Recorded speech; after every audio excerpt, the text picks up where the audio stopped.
ನಮಸ್ಕಾರ. ನಾನು ನಿಮ್ಮ ಲಕ್ಷ್ಮೀ ಹೆಬ್ಬಾಳ್ಕರ್ ಮಾತಾಡ್ತೀನಿ. ಇವತ್ತಿಗೆ ಕರ್ನಾಟಕ ರಾಜ್ಯ ಸರ್ಕಾರದ ಮಹತ್ವಾಕಾಂಕ್ಷೆಯ ಯೋಜನೆಯಾದಂತಹ ಗೃಹಲಕ್ಷ್ಮಿಯನ್ನ ಜಾರಿಗೆ ತಂದು 1 ವರ್ಷ ಆಯಿತು. ಈ ಸಂದರ್ಭದಲ್ಲಿ ಕುಟುಂಬದ ಎಲ್ಲ ಯಜಮಾನಿಗಳಿಗೆ, ನನ್ನ ಗೃಹಲಕ್ಷ್ಮಿಗಳಿಗೆ ನಾನು ಹಾರ್ದಿಕ ಶುಭಾಶಯಗಳನ್ನ ಮತ್ತು ಅಭಿನಂದನೆಯನ್ನು ಸಲ್ಲಿಸ್ತೀನಿ. ಇಲ್ಲಿಯವರೆಗೆ ಗೃಹಲಕ್ಷ್ಮಿಯು ತಮ್ಮ ಜೀವನದಲ್ಲಿ ಏನೆಲ್ಲ ಬದಲಾವಣೆಯನ್ನ ಈ 1 ವರ್ಷದಲ್ಲಿ ತಂದಿದೆ, ಈ ಬದಲಾವಣೆಯನ್ನ ಬನ್ನಿ ನಮ್ಮೊಂದಿಗೆ ಹಂಚಿಕೊಳ್ಳಿ. ರೀಲ್ಸ್ ಮಾಡುವುದರ ಮುಖಾಂತರ ಯೂಟ್ಯೂಬ್ ನಲ್ಲಿ ಹಂಚಿಕೊಳ್ಳಿ.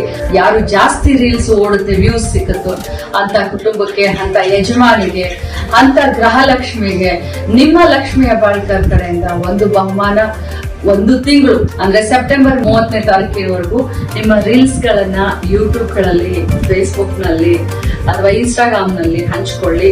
ಜಾಸ್ತಿ ವ್ಯೂ ಸಿಕ್ಕಂತ ರೀಲ್ಸ್ ಮಾಡಿದಂತವ್ರಿಗೆ ನನ್ನ ಕಡೆಯಿಂದ ವೈಯಕ್ತಿಕವಾಗಿ ಒಂದು ಬಹುಮಾನವನ್ನ ಕೊಡ್ತೀನಿ.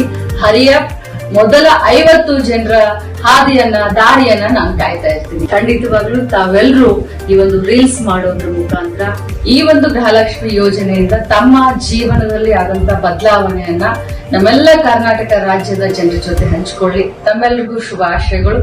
ನಮಸ್ಕಾರ. ಎಲ್ಲರಿಗೂ ಒಳ್ಳೆಯದಾಗಲಿ.